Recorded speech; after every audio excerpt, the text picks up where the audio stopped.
Shakalaka! Do you know just how many points LeBron will score tonight? Prove that you're a prop bet god with Thrive Fantasy and win cash prizes. Download the app from the Google Play Store or the Apple App Store using the promo code SWING when you sign up. Receive an instant $20 bonus on your first deposit of $20 or more. Thrive Fantasy. Sign up and prop up today.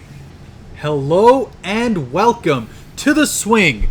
As always, it's your boy HK, and I'm joined by my co-host Owais to discuss the absolute domination, absolute destruction, and for the first time in franchise history, the Toronto Raptors are up 3-0 in a series with their 117-92 win over the Brooklyn Nets earlier today. Dominating performance from front to back. Owais, what it do? HK, I am feeling fantastic. This game, like you said, very much pure domination. Did it still give us a little bit of scares here and there? I would say more from some of the scheme things that we'll talk about that could potentially be of concern. But frankly, at this point, it's quite clear that the Raptors are a class apart when it comes to the Nets. Can we officially say, are you making a bold prediction right now that we're going to be from we the North to we the sweep? We the sweep. I wish I brought my broom here with me because it's happening. It's going to happen for the first time in Toronto Raptors history. And you know what? That's crazy. It's a long time coming. We've had matchups before where we have clearly been the better team coming in on paper, but have always found some way to make it longer than we had to. Absolutely. It started to be, 7-game series to get through, then we got it down to 6. Had a 5-game series last year, and finally, we're going to do exactly what the champs are supposed to do, which is come out, dominate, and show the others why they aren't able to hang with us. Absolutely. And what a better way to try things, having a 3-0 record. First of all, right off the bat, Joe Harris was not in the game due to some personal reasons. So that, again, took away some big-time depth for the Brooklyn Nets, which meant, we can try things. And that is the theme of today. Let's start with Marc Gasol. Oh, yeah. Talk about that. Look, it's clear off the bat that they were really trying quite hard to integrate Marc Gasol back into the offense, get him going as far as his flow is concerned. I believe in the first 8 shots, 4 to 5 of them were from Marc Gasol. Kyle Lowry was clearly force-feeding him. Unfortunately, it's still clearly a process for Marc Gasol to be able to get back to his regular form. Right. His shots were still a little janky on there. He was hitting back rim on a few. He did get one good 3 out the top of the break, which looked pretty nice. But by and large, it's clearly still a process for Marc Gasol to get back. He did have 6 assists throughout the game, so he did seem more engaged. He was getting the plays going. He's always good defensively getting in spots. Marky boy. I think he had 2 blocks today, 3 blocks. 2 blocks, yeah. But anyway, Marc Gasol is right off the bat. I think they've tried this every single game. Get Marc involved, get him going right off the bat. And unfortunately, he has just not been shooting well. So another thing I noticed was that, in a situation like this Brooklyn series, I would have hoped for Marc to kind of, get some points in the paint. He always was a guy with some really good post game. And unfortunately, once he has joined the Raptors, he's done that less and less and less and just been more of a stretch, if anything, and a facilitator. So they try to get him involved, not just with the 3-point shooting, but also inside. And I think the moves were there. It's just the finishing it just wasn't going in. And that's unfortunate, but I'm sure he'll get around to it. The Raps will continue feeding him the ball early. It must be because he's so used to having fat fingers from before to get that extra touch. Maybe. But now Skinny Marc's got to learn how to use his new body. Maybe, absolutely. It could very well be that, but I just think it's a matter of just repetitions and getting there because, as you said, I saw that spin to the left that he's done a million times over to get that shot over his defender in the elbow, but you know what? It was hitting back iron today. I'm confident that he keeps going. It'll get back to big ones. The inside. Yes, playoffs are long. Playoffs are long. So we had a lot of opportunity for that. Anyway, so that is the first sort of point that we want to hit. Second point, we're going to talk about 3 main scorers for the Raptors, and they have been consistent in this series. And let's talk about those three guys: Serge Ibaka, Kyle Lowry, and Fred VanVleet. All three of those guys have just been the core of scoring. But today, before we actually get into those three guys, someone else joined in, and we've been waiting for this moment. Who is it? It's getting there. I'm feeling it.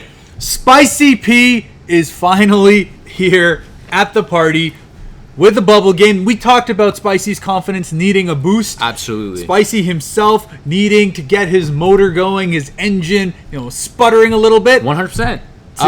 Today I saw the Spicy that I'm looking for. What did you see differently as opposed to the last few games? To me, it was just a matter of engagement and motor. Motor was the biggest thing that I saw today that was huge. Look, 26, 8, and 5 looks great on paper. 11 of 23 from the field, even hit 2 of 6 from 3.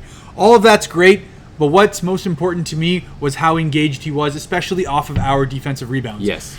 Right? The most unique factor of Pascal Siakam has always been that motor. And you see Kyle Lowry every time he gets a rebound, which, by the way, 10 rebounds 10 boards. today. 10 he boards had a triple-double today. Almost triple-double watch. But Kyle Lowry always gets the rebounds. But as soon as he does, you can see it. He is looking down court. He's trying to see who's running for that outlet pass. Oh, yeah. Because Lowry hits him like few others in the league. And Pascal, he has been much, much better today in 100%. that. Even though we didn't get, that patented Hail Mary right there to get the layup. But it was just a lot more that we saw there. And Siakam was beating his guy off the dribble. Got a lot more in the paint. Oh, yes. And it was the right thing. Once he started going in the paint, that fed more of his outside game.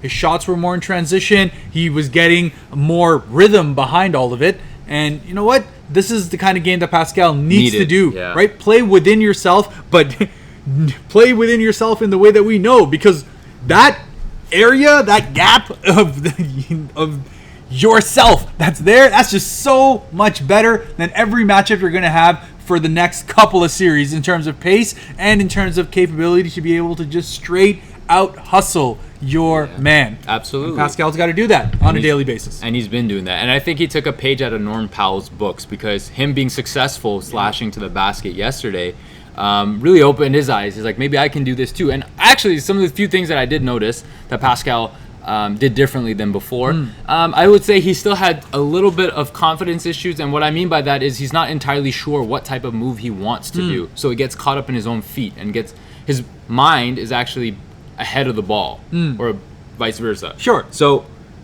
today, one thing I noticed, he's cutting to the basket, and even on fast break plays, there was one where you would usually see him.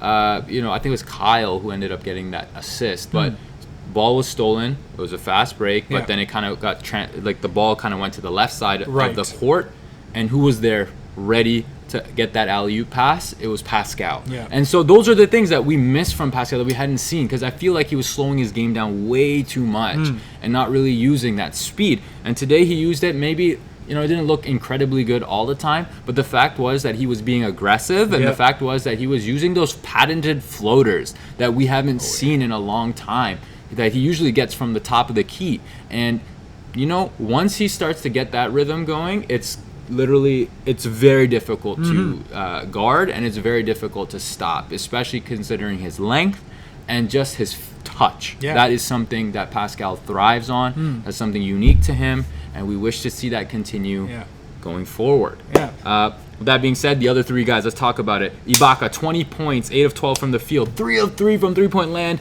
and some big threes, that is, too, when Brooklyn was trying to get back. We got Kyle Lowry, 11 points, 10 rebounds, 7 assists, and maybe like 3 flops that game. Dustin Anderson had something to say about that. So did the internet. But hey, K-Lo does what K-Lo do. Yeah. Okay? Look, if Brooklyn Twitter was to be heard about, they would say that the NBA has cut out the flopping rules because Lowry would go homeless otherwise. But you know what? Haters gonna hate. Fact of the matter is, if it's a foul, you got to do it sometimes for the referees to actually notice. For sure. And the Raptors, we always struggle with the referees. They don't call jack. But anyway, and Fred VanVleet, 22 points, 13 rebounds, and Whoa. 22, 5, and 5. Fred. 22, 5, and 5. The 13 rebounds actually was somebody else. That's my bad. That's Serge Ibaka. So Van Vliet also, what about that 3-point shot at the half? Talk me through it. The Hail Mary. Look, LeVert hit a dirty 3 right before that, right over Pascal's outstretched hand. It was a really nice one. I'm sure he was feeling good. 0.8 seconds left going into the half. What do? Chuck it right after Fred, who lobs this Hail Mary from right behind half court, banks it in, and just walks away like nothing. I don't think he banked it in. He did bank it in. No way. I think that went. No, that did not it was bank in. banked in. 100% it was banked in. Okay, we're gonna find out. It's gonna be on the video right here. You here. will see it right here. There. 100% he banked it in and just walked off like it was nothing. And LeVert and the rest of the Brooklyn Nets, I am sure, just felt shot coming out of that because Zid did have a good run, and that like last second baskets are big, and Brooklyn had that with LeVert, but dude, that was just like nail on the coffin. Yeah. Look, Fred continues to do what now we are pretty much expecting from him.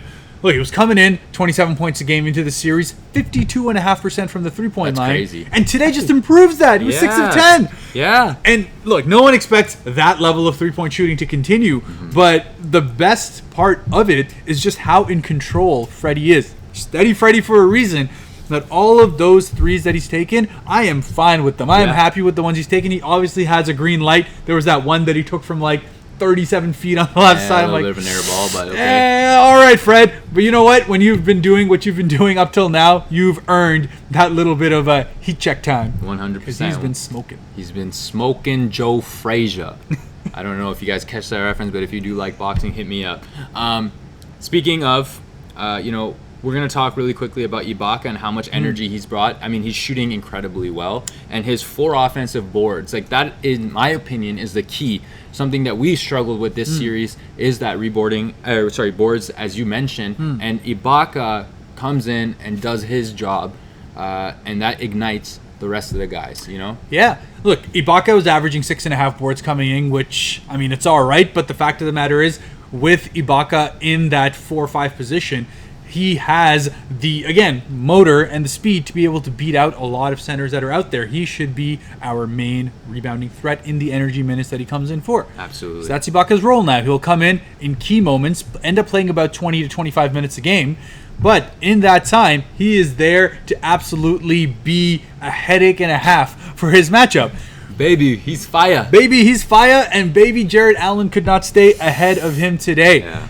And it all comes down to, again, Ibaka being that savvy veteran to get that first step, but at the same time, he has that explosiveness to be able to take advantage of it. And look, when Serge is rebounding, when Serge is getting his offense going the way he did today, that just ignites the rest of the team. And you know what? We're going to need a lot more of that once our next series comes around. Absolutely. And again, like I mentioned before, Ibaka is one of those players, I think this is his series, right? This is definitely his series. We're still getting Gasol back into the rhythm of things, but the heavy minutes will be played by Ibaka just based off how successful he is in this matchup.